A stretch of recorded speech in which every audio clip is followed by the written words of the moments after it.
Baik, Assalamualaikum warahmatullahi wabarakatuh. Perkenalkan, nama saya Ilham Adli Pratama dengan nomor NIM 20042216. Saya di Prodi Ilmu Administrasi Negara. Bila saya akan menerangkan tugas 11 geografi regional yaitu tentang karakteristik Indonesia dan negara tetangga. Yang pertama, tunjukkan di peta letak ibu kota masing-masing negara di Asia Tenggara.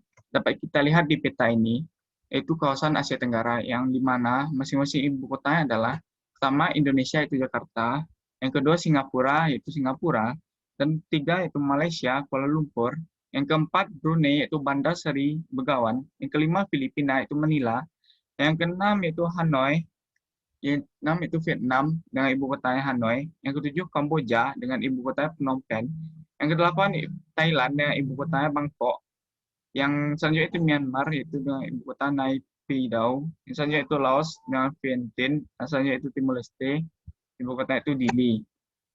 Jelaskan letak astronomis Indonesia dan Asia Tenggara. Pertama, Indonesia. Indonesia terletak di 6 derajat lintang utara sampai 11 derajat lintang selatan dan 95 derajat bujur timur sampai 141 derajat bujur timur.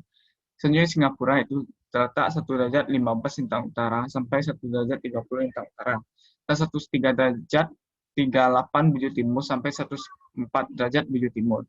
Selanjutnya Malaysia itu 4 derajat lintang utara sampai 19 derajat lintang utara dan 116 derajat bujur timur sampai 126 derajat bujur timur. Selanjutnya Kamboja itu 10 derajat lintang utara sampai 14 derajat lintang utara dan 102 derajat bujur timur sampai 108 derajat bujur timur.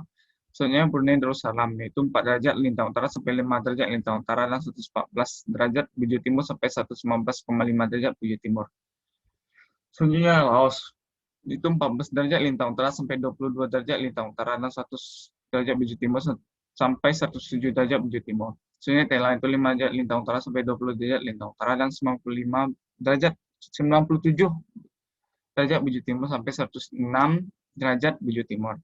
Selanjutnya Vietnam itu 8 derajat lintang utara sampai 23 derajat lintang utara dan 102 derajat bujur timur sampai 109 derajat bujur timur.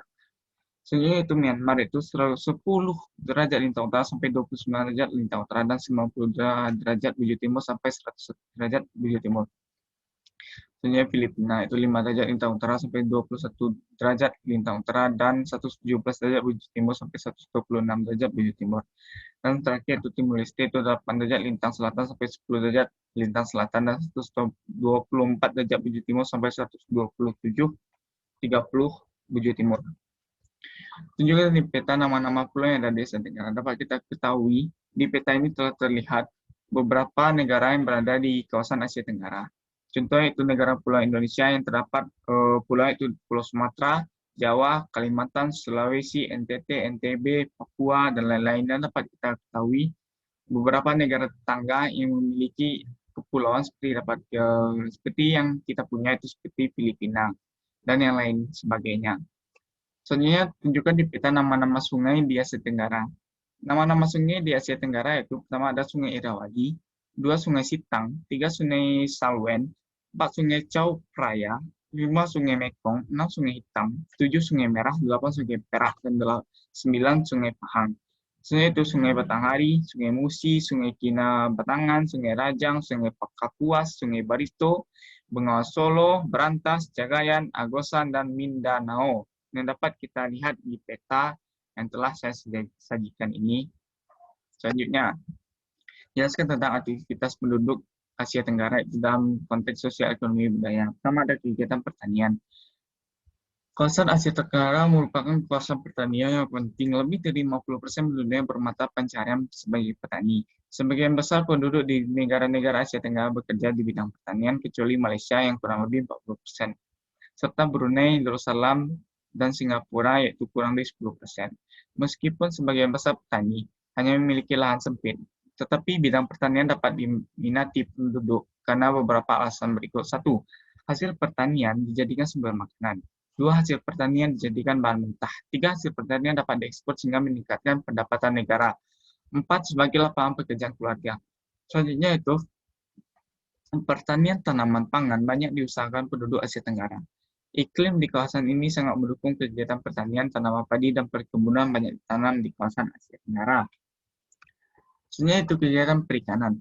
Penduduk Asia Tenggara banyak tinggal di dekat sungai dan danau, serta sepanjang pantai. Kegiatan penduduk di daerah tersebut umumnya sebagai nelayan atau peternak ikan. Ikan merupakan sumber makanan berprotein penting bagi penduduk Asia Tenggara. Ada dua jenis perikanan di Asia Tenggara, yaitu perikanan darat dan perikanan laut. Perikanan darat dilakukan di sungai, danau, kolam, dan sawah. Dan perikanan darat di danau banyak dilakukan penduduk di Danau Tonle Sap, Kampuchea. Perikanan laut dilakukan di laut bebas. Nelayan memiliki perahu penangkap ikan dengan jaring.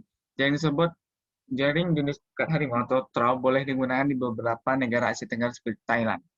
Ikan Asia Tenggara, pandang petana, seperti tuna dan udang galah dari Thailand, Filipina, dan Indonesia diekspor. Selanjutnya itu penambangan. Berbagai jenis bahan tambang terdapat di kawasan Asia Tenggara.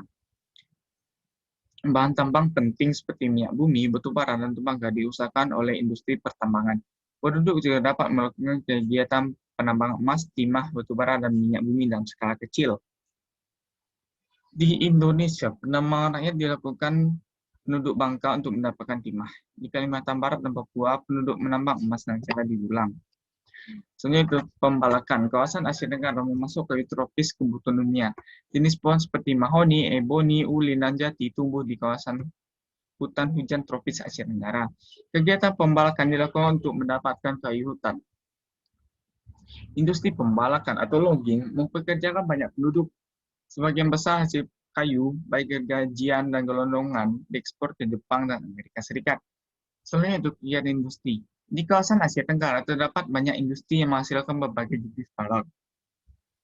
Industri menyerap banyak tenaga medis atau tenaga kerja. Industri besar seperti pabrik mobil dan elektronik membutuhkan tenaga kerja yang ahli dan terampil. Industri kecil seperti industri kerajinan banyak dilakukan penduduk Asia Tenggara. Sebagai contoh, kerajinan tikar dan tas anyaman dilakukan penduduk Filipina. Kerajinan payung dilakukan penduduk Thailand, serta kerajinan batik dan ukiran dilakukan penduduk Indonesia. Hasil kerajinan dapat dijadikan souvenir dan dijual kepada wisatawan. Oh, baik, sekian mungkin hasil kerja yang dapat saya presentasikan. Apabila ada kesalahan, saya mohon maaf. Saya akhiri. Assalamualaikum warahmatullahi wabarakatuh.